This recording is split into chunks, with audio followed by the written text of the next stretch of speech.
my friends. Well, I'm going to do a Dutch pour today, but first I'd like to show you some of the dried results of last few paintings.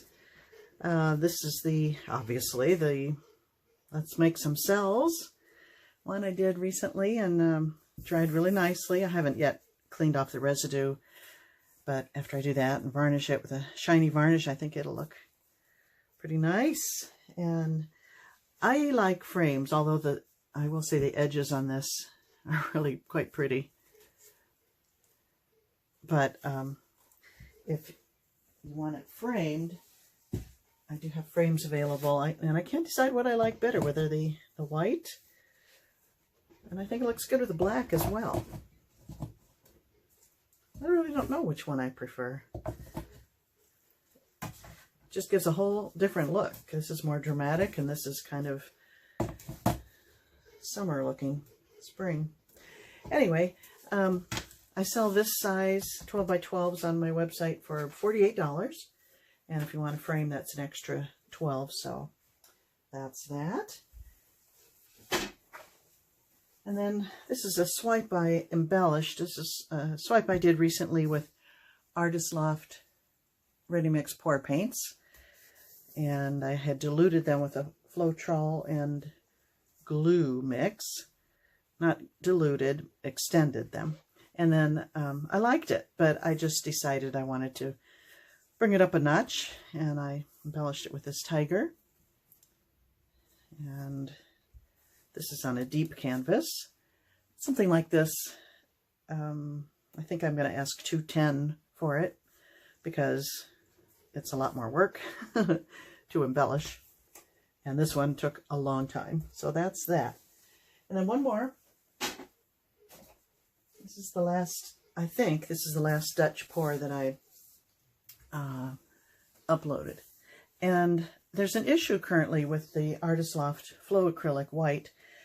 A lot of people are not happy with the way it sells up like this. And I understand what they're saying, but I happen to like that look. So I'm one of the few probably that doesn't have a problem with it. I like when there's a solid color in between and then it sells up and then you get these wispies. I'm liking this very much. Now this one didn't like this one area, and I had taken my palette knife and made a little swirl and really just could not take my eye away from that. So when it dried, I painted over it and then did a little brush work to try to disguise that area, and I'm quite happy with it now. I also have frames for this one. I think this one would look good in a black frame. I have black and white.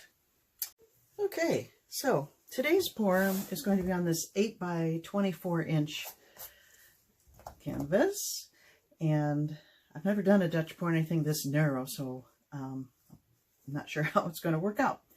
But I need some paintings for a winery, and so I thought what I'm going to do is use kind of wine colors and name them all the paintings, different wine or grape variety names, and I think that might appeal to people. I sold one that I called Wine Cooler. Wasn't really intentional, where I had other paintings there that I thought were much prettier, but they bought the one wine associated title, so I'm gonna do it again. So I mixed up some ruby red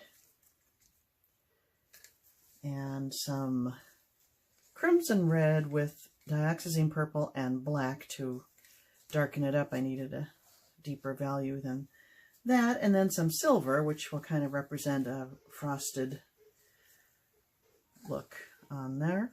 Just a white background, and my idea is to just use a very little paint, kind of in this kind of a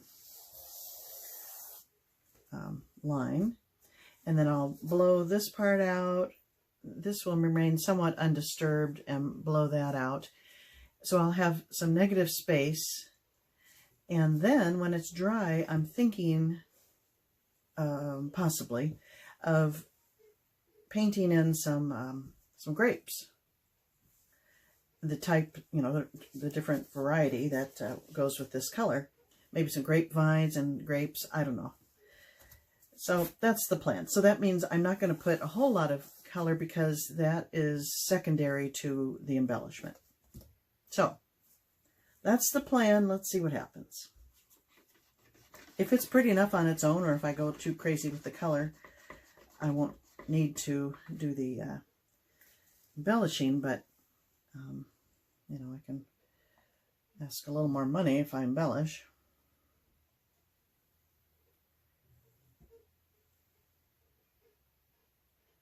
I went a little thicker this time with the, I added a little less water, just a little bit. I usually use 5 parts Floetrol, 3 parts paint, and 2 parts water. No, I don't know what I do. I'll write it down below. I did write it down somewhere exactly what I did. I used just, if it was 3 parts water, I used 2.5. If it was 2 parts, I used 1.5. I don't remember. So it's just a little thicker than normal. Maybe it won't get so carried away with those cells, because this is a narrow canvas.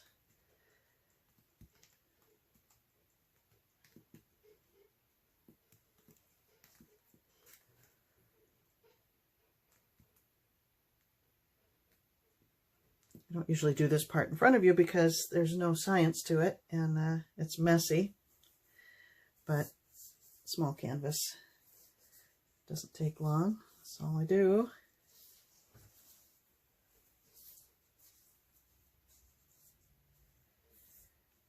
If there's any voids afterwards, I will paint them when it's dry. So that's it. Now I can take my gloves off.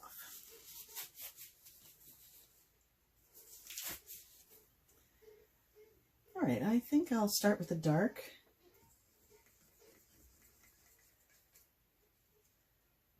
And here we go.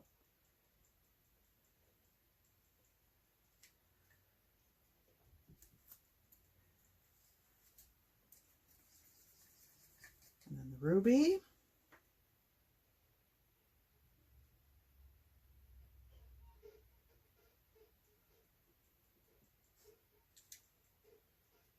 And silver.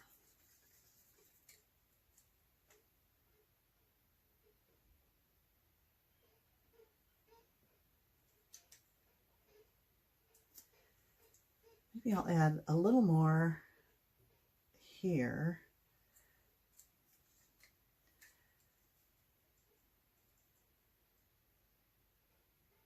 Oh, what the heck.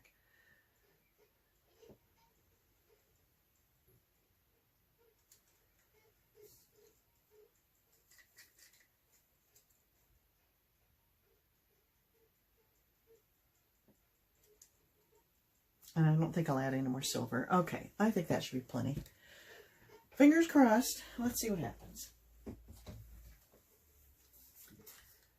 Someone said I need a better hairdryer, but I like the effects I get, so I'm not changing it up. Okay, on cool and high.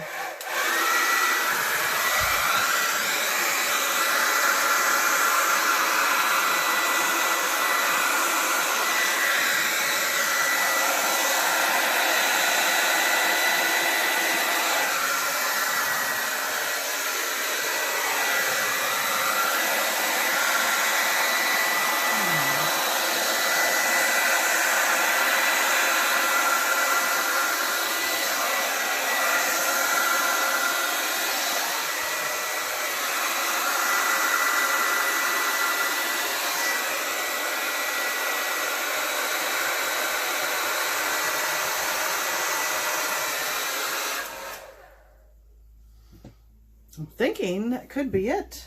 Kind of looks like a splash of wine.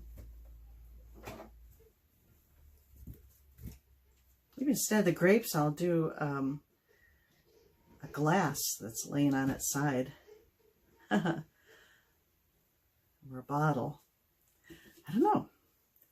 I'm happy with the colors though. Maybe I'll bring some of these little weird ends out to the edge. in a graceful fashion.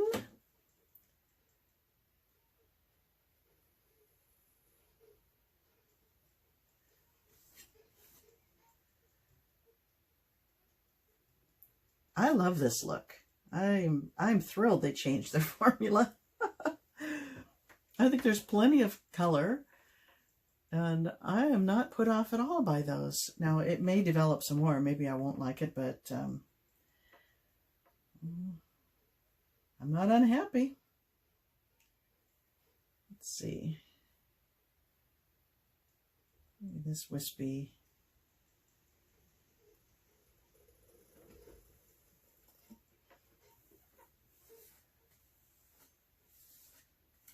I think that's all I'm going to do.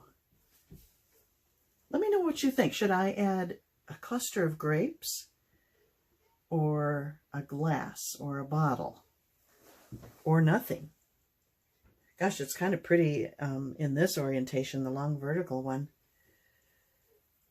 I don't know. It's going to be fun.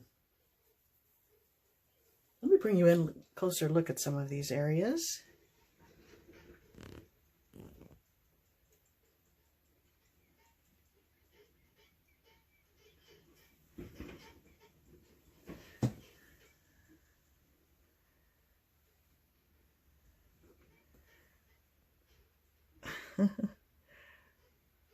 I like that mix. The dark color I mixed worked well, I think, with the silver and the ruby.